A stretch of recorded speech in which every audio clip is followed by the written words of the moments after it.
Hello, and welcome to our session where we're going to be talking to some amazing apprentices about their programmes, and they're going to give you some top tips about their applications. So let's get started. So Maddie, would you like to introduce yourself, and have you got a mascot there? Hey, I'm Maddie. I'm a mechanical and electronics engineering degree apprentice at Rolls-Royce. And my mascot is my cat.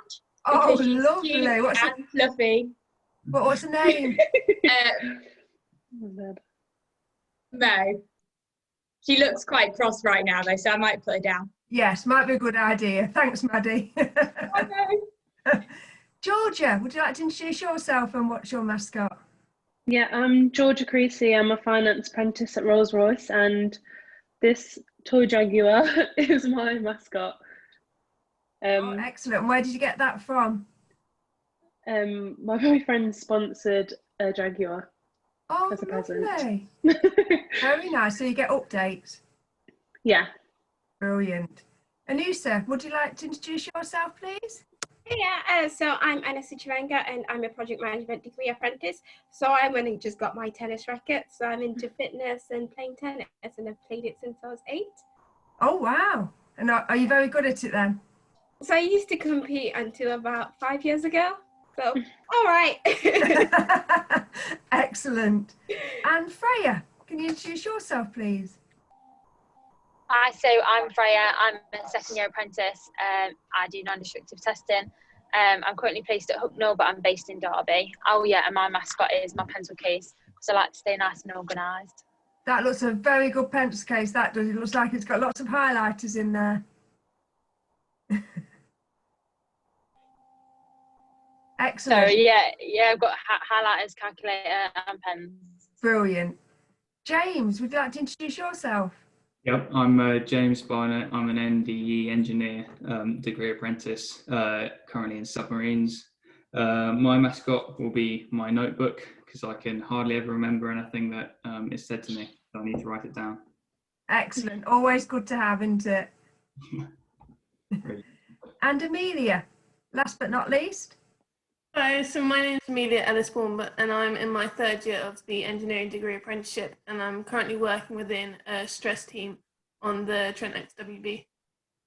Brilliant. And what's your mascot, Amelia? I've got a plant because I've been trying to get better at looking after plants this year, and this is one of the only few that's alive. Well, I like to see that it does look alive. That's great. Well, thank you all for joining today. So today we're going to be talking about apprentices. So what are they and what it is that you do day to day?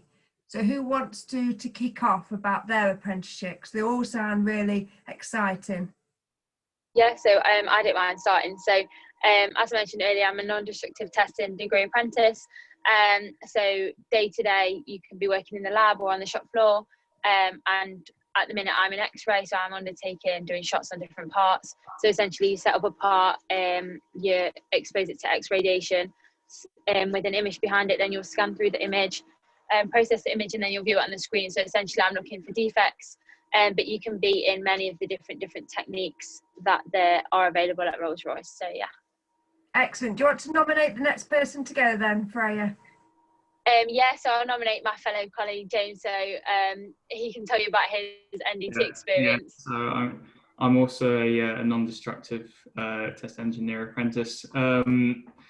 My role is kind of similar to Freya's, but at the moment I'm in submarines doing less shop floor work, doing more kind of process simplification work without exposing any secrets. Yeah, day to day, I'm mostly doing meetings with the NDE team, working on live projects to do with processes, and we really, we work hard and we try to do the best engineering that we can.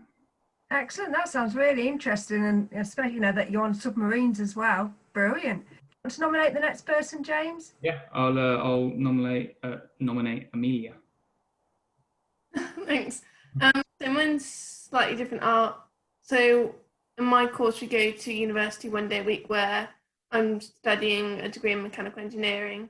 And then alongside that, we have 5-month placements in different areas. So at the moment, I'm working within the stress team.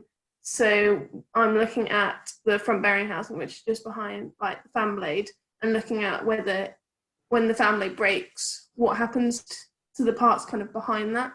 So this is completely different to what I've done before. So each placement, we have one in stress, one design, and one in reducibility, and then kind of one in our choice of kind of area that we want to go into. So it's really varied, but there's a core of like engineering in each placement that you can. Excellent. Who are you going to nominate? I'll nominate Georgia. Okay, so I do a finance apprenticeship. We do year-long placements usually, although my placement at the moment's been extended because of COVID. So at the moment I work in payroll and expenses, and I spend 2 weeks on payroll, 2 weeks on expenses each month.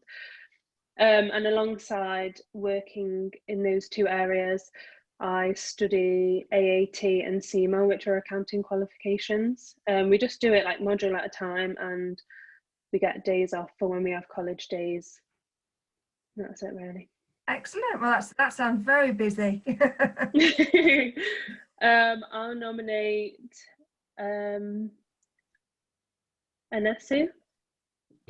Yeah, so I'm a project management apprentice. So I do 6 months placements across the business, and it's a 4-year course. So I'm currently in my 3rd year.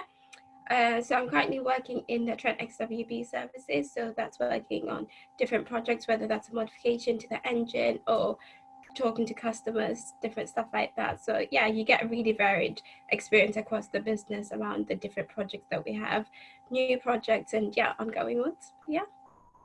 Excellent. And last but not least, Maddie.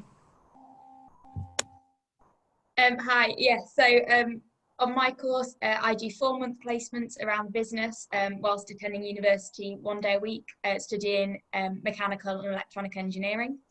I've just come off a placement on development for the Ultrafan. So the Ultrafan is Rolls-Royce's brand new engine. So that's been really exciting because there's so much new technology in that we've never looked at before. So developing in that, I was working a lot at deciding test requirements. So essentially we could make sure the engine was totally safe before it went into service. So that was a really interesting project and great to look at some of the new technology we've got coming up. Brilliant. That does sound very interesting. So that really brings me on to my next point. So apprenticeships, you know, when we say that word, sometimes people don't really understand what that is. Does someone want to explain a little bit about how you can see apprenticeship working? Because you do have to do study as well, don't you?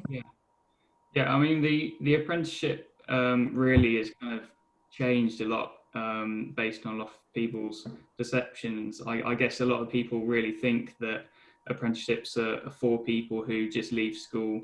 Maybe they can't find anywhere else, but really that's you know the first thing from the case. I think all of us here are degree apprenticeship, and we also have higher apprenticeships where you go to college. So you do exactly the same things a student would do and get exactly the same qualifications, except for the fact that you get real work experience, and you also get paid to do it, which is probably one of the biggest driving factors. But overall, it's really kind of progressed a lot from what it was many years ago, and definitely a different scene today. Yeah, I agree. Yeah, I would just, sorry, go ahead. I was going to say that there's a perception that apprentices sit there and make cup of teas. Just, yeah, I don't think I've ever made anyone a cup of tea. I don't have the time. But yeah, that perception, like, my mum didn't really understand what an apprenticeship was. And so I went to uni for 2 years before I decided to be an apprentice. When I told her that I was going to do an apprenticeship, she was like, but you're at uni. But yeah, but it's definitely changing. Excellent. Yeah, I was just going to say on that, pretty much adding to what James said, like people also think it's apprenticeship hands-on only learners. Like I've always been quite an academic person, but obviously being able to do your degree and have that academic side as well as learning on the job as well, it doesn't mean that I'm doing maintenance or I'm a mechanic or something like that. That's not what apprenticeship means. You don't have to be completely hands-on to do an apprenticeship. It's just like a different way of learning in addition to the academic side. So obviously you have to balance your work work and study now, I noticed that all the other apprenticeships only go, well, they go to uni 1 day a week, whereas myself and James, we do 1 week block release. So we'll do 4 weeks at university, but it's split out over like 5 months. So like every 5 weeks, we just have 1 week out of work and we go to the university.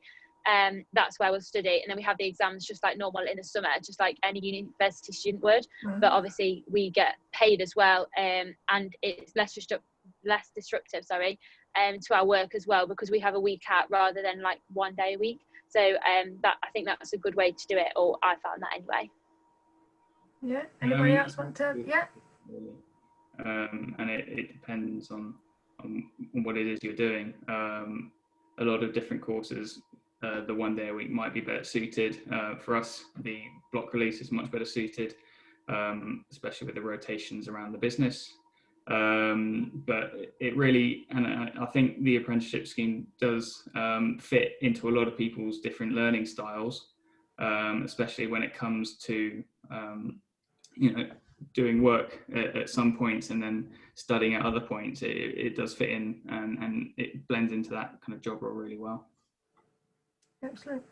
Anybody else? Right, well, we'll move on. So one of the myths around apprenticeships is that you do an apprenticeship because you've got low grades. Okay. Now, is that true or false? I can see there's quite a Salaries in there. False. So who wants to date that? Definitely false. Yeah, I think we'd all agree that it's false.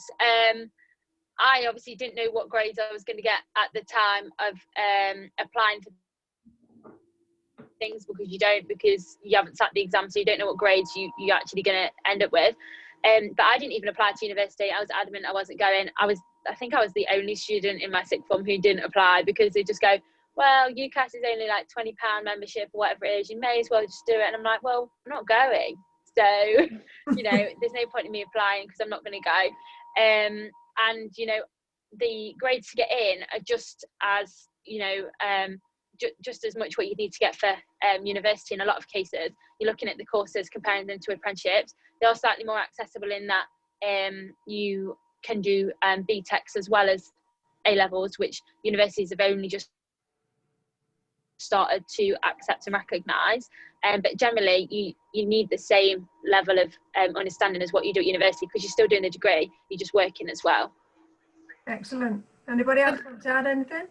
I'd also add I think, say if I'm wrong, but I think if anything, apprenticeships it's more competitive than applying to university. Like, I think per place on the apprenticeship, more people applied than the average university place. Am I right in saying that? Yeah, it is definitely more competitive. So that, it's really important that you think about your application and how you do that. And we'll be coming on to that in a minute. So that's great, Amelia. I think apprenticeships, they, especially at Rolls-Royce, they mainly recruit off your personality and your work ethic, instead of purely based off academic grades. And especially for me, I did apply to university. I got some offers. In the end, I didn't get the results that I wanted for university, but that was all right, because I had the offer from Rolls-Royce, which is really what I wanted to do. And that's because they recruited me based off my work ethic.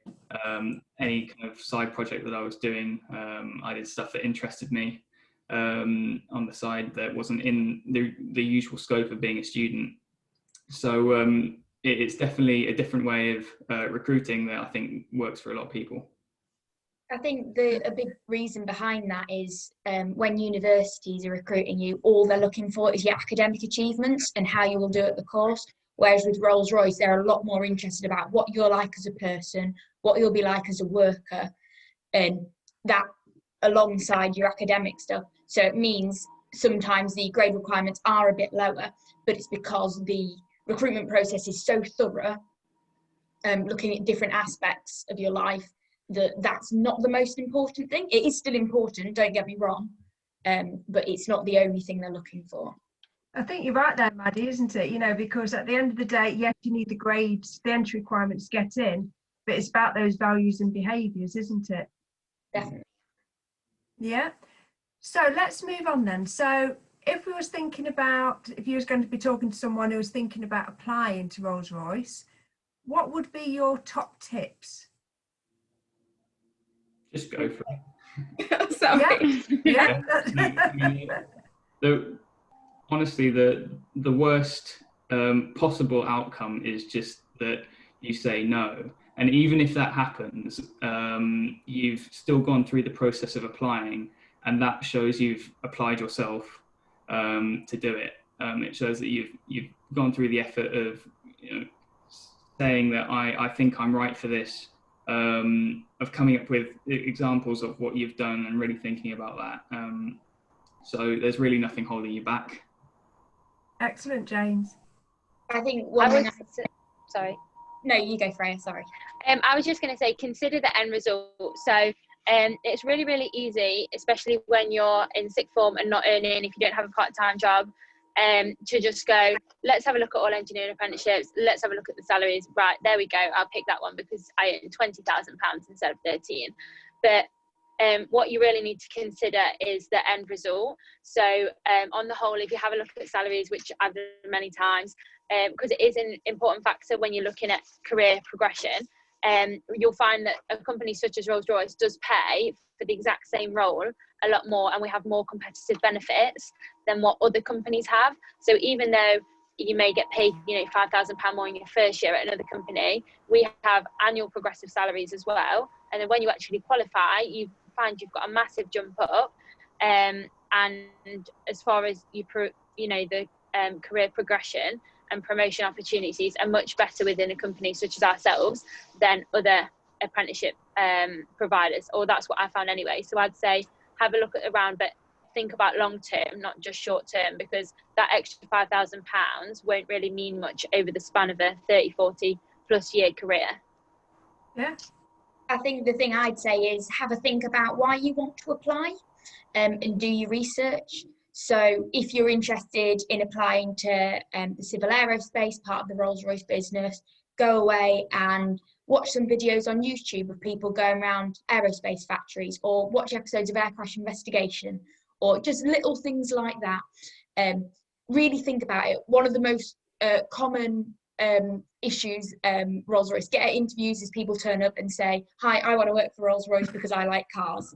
Now, Rolls-Royce don't make cars. Sorry to burst anyone's bubble. They're actually made by BMW. But if you go into an interview saying that, that's shown that you've not taken the time to research the company. You don't really know what you're applying for. And if you don't know what you're applying for, then Rolls-Royce aren't going to want you on board, because that just shows you someone who doesn't take the time to think about what you're doing. You're so right, Maddie, because actually today I've just rejected somebody that's applied because they put all about automotive engineering. Fantastic CV and grades and everything, but you could clearly see they hadn't looked at Rolls-Royce. I think when you're doing, sorry. Go ahead, Georgia. Thank you. I think when you go into your interview, it will be clear as well. Like if if you know about the company, you'll know what you like about it, and your passion will sort of show through. And I think that will make your interviewers really want to employ you if you actually know what you want and you know that you're aiming for that sort of thing, if you know what I mean. Excellent. I'll definitely add to the research. I think we can all stand here and say apprenticeships are not easy, because you have so many things that you need to juggle. You need to juggle university, work, having a social life. There's so many things that you need to consider. So it's not just, oh, I'm just going to go work and get a job and get a degree. It's not that easy. It can be hard at times when you've got deadlines both at work and at university as well. So it's just research to see if it's something that you actually want to do, because that's what gets you through all those hard times. Excellent. Can I add something? So I think there are still questions now that you answer before you submit your CV, right? Yeah. Don't just complete the questions online. Copy them, put them into a Word document, work on your answers for a couple of days, come back to them, reread them, see whether you can look at the company's principles and whether the way that you've written things aligns with how they want someone in their company to behave, and really work on the questions. Don't see it as, well, I've just got to type these in, because you want it to really reflect you, because that's the first part of you that they're going to First see. thing we see. Yeah. Good impression. I'd also say go through that application with your teacher as well. That's what I did, and I found them really useful because there were a couple of teachers who taught at my school who were engineers, and so they knew a lot about not necessarily the right things to say, but definitely what to pick out when you're presenting all these things that you've done. Definitely what stands out to other engineers. Yeah, I'd also add that it's really important to be authentic, because I feel like when I was being interviewed, you could tell like who wasn't being genuine. Like, don't come and say, oh, this is an engine. Like, I'm not an engineer, so I have no idea about the engine. I was more interested about project management. Like, if I came in, I was like, 1000. XWPXC, I'm still not too sure, but yeah, be authentic, show what you're interested in, and that's what shines. I think that's definitely a good point as well. I was asked at my interview how long I'd want to be an engineer for, and I had a moment of, I don't know what to say here, because the honest answer, and that's what I went with, was I think it was a year at that point. And I remember going through my head like, oh, should I say, ever since I was a little girl, I've dreamed of being an engineer. But, the fact is, I was honest about it. It wasn't a disadvantage at all. A lot of what you get asked at interviews with Rolls-Royce as well is just trying to find a bit about you as a person. So on my CV, I'd written that I really liked acting at school. And I think my interviewer spent about 5 minutes asking me about what plays I'd been in, what parts I'd done, what I'd enjoyed about it. So they are really looking for you as a person. And yeah, be authentic, be yourself. They can tell if you're just saying what you think they want you to say. Yeah. And the thing is as well, it's a two-way process, isn't it? So on interview day, you're actually the candidates finding out whether you want to work at Rolls-Royce, so you can be asking lots of questions, isn't it? Yeah, definitely. Yeah. So can you remember when you did your online assessment? What tips would you give around that? Practice. Make full use. I would say make full use of the practice, because when I did them, you did have like a scenario one and you got to practice it, and the practice was obviously the same over and over again, but it's a good idea to get used to it. And then there was myself and one other person applying for Rolls-Royce at the time, and what we did is actually made a little quiz based upon what the tests were like for each other. Wow. So we got more idea of how to do the online test, and fortunately we both got through the online testing stage, so we were obviously really pleased. But yeah, I'd definitely say practice. And another tip that I would recommend, if you want to sign up for Rolls-Royce, you want to be an apprentice for Rolls-Royce, which I did, I then went and applied for a load of other companies I wasn't really that interested in, but it's worth it because then you get the experience of the online test, because often they are quite similar, very, very similar process. And it's like you can get all of that practice before you do the one that you actually want to get. And even if you get through to interview stages, don't turn them down, go for them for the practice, because it's very, very, very similar how the layout is across companies in general for the interview process. Excellent. Well, I think that covers it. I think the practice is the real big thing, isn't it? Because you get to know the wording and the format of how the assessment is. So when you was invited to the assessment centre day, what do you feel is the top tips around that? Bearing in mind this year it's all going to be virtual, so unfortunately they're not going to be coming into the LDC and seeing our amazing facilities, but it is all going to be virtual. So what tips do you think you can give around the day? So I think, sorry. You go, sorry. So for me, I was really stressed out about it and worked myself up about it, like, going to Rolls-Royce, I've never been, I don't know anyone who's ever worked there, like, what am I gonna say? I think the whole thing about being authentic and also asking questions, it's okay to say, could you repeat that? I don't understand what you're saying. And also it is an interview to see, they're interviewing you, but you're also interviewing them to see whether you'd actually want to work there. Like, learn as much as you can from the day about the company, how they work, because you might say, oh, Rolls-Royce is great on paper, and you get there and it's not for you, and that's okay. So yeah, just ask as many questions as you can. Brilliant. I think the thing I'd probably say about the interview day is if you can, try and enjoy it. So I ended up really quite liking my interview day because for my interview, it just felt like I was having a really nice conversation with a very interesting person who'd worked at Rolls-Royce for 30 years or something. And yeah, it was that two-way street. It was, you know, having a chat about each other's experiences, and I found out a lot more. And I went into my interview thinking like, I definitely want to work at Rolls-Royce. And I came out thinking, I definitely want to work at Rolls-Royce. I think as well, like making sure that you know what's going to happen throughout the day so you can properly prepare for each bit as well. That's what I did. We had, I think, 4 different sections in my assessment day. One of them was obviously the interview, which I put probably the most amount of preparation in for as well. But like everyone's been saying, there was a section where we got to meet other apprentices on the same scheme and some managers as well. So it's just preparing questions that you might want to ask them and what kind of conversation you want to have. So yeah, just preparing for each bit, I think was really important. I'd also say try and talk to the other people as well. Just not only does it kind of relax you and put you in a bit of a better mood, you also get to find out about the other kind of people who are there, the people you could potentially be working with. I think one of the first things that we did when I went there is that we all had to compare how long each of us had travelled to get here. I ended up being the furthest, having come from South London, but it really got an idea of like the different kind of backgrounds and different people who you were going to be working with, and there's lots of people who end up there.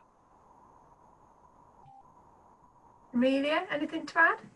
I'd add that I noticed in my interviews, I don't know whether about other people, but more of the technical ones, some of the interviewers would ask you questions and you're not necessarily meant to know the answers to it. They just wanted to test how you reacted with not knowing something like the problem kind of solving element that kind of went through your brain. So even if you don't think you know the correct answer, still say something.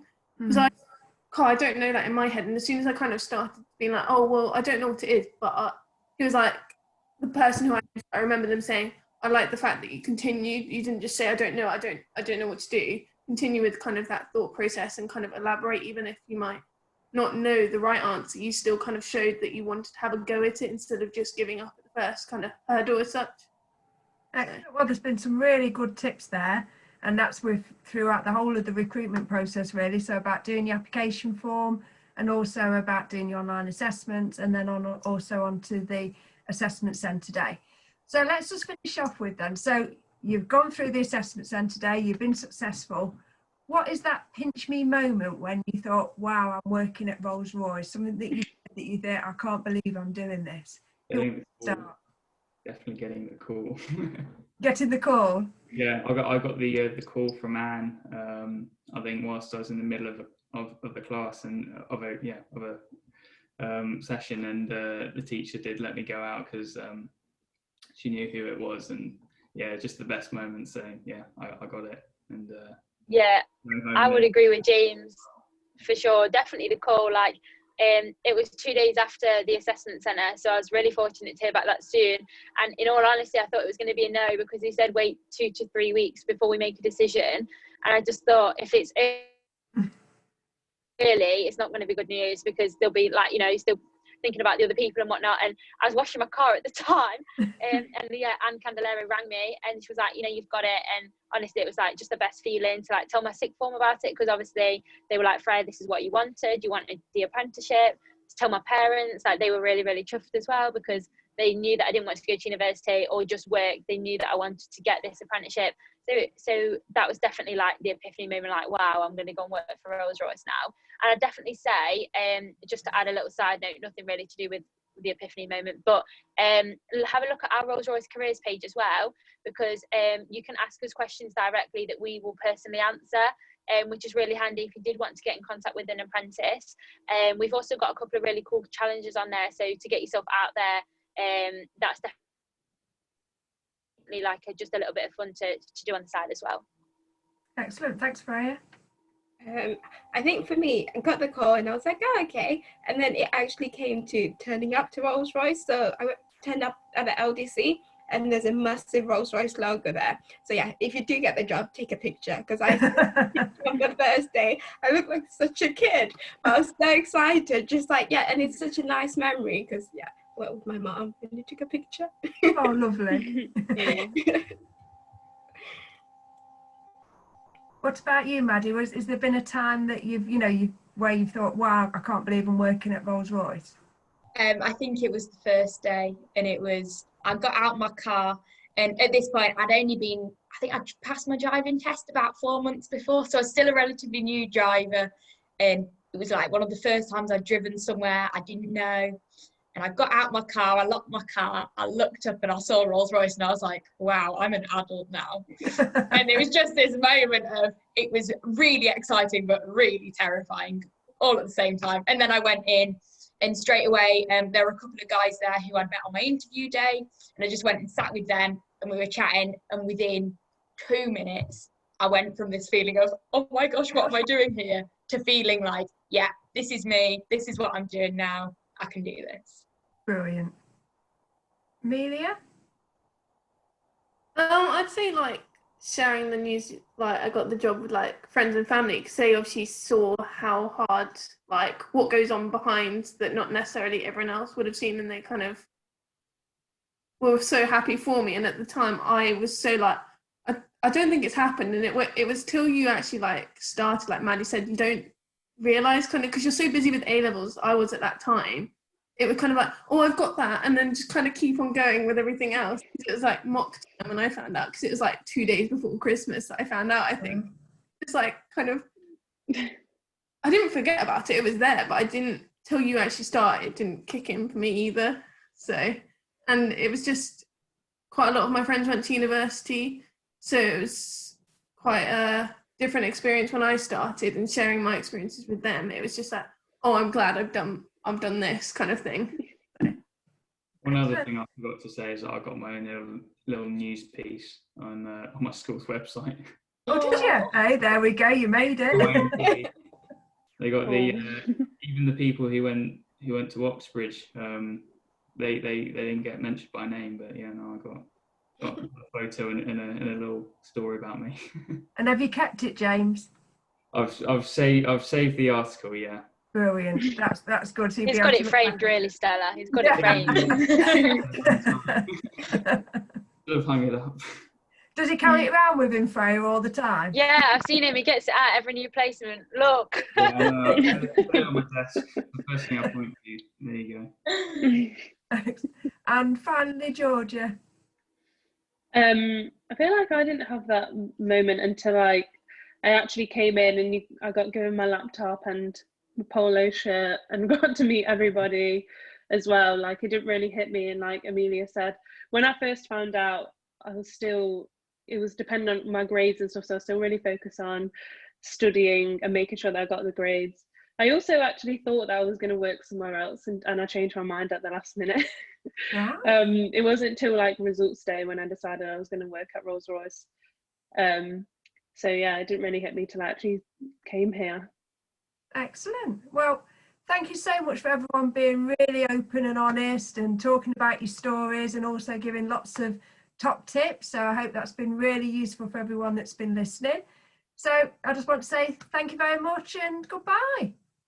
Thank you. Thank you. Thank you.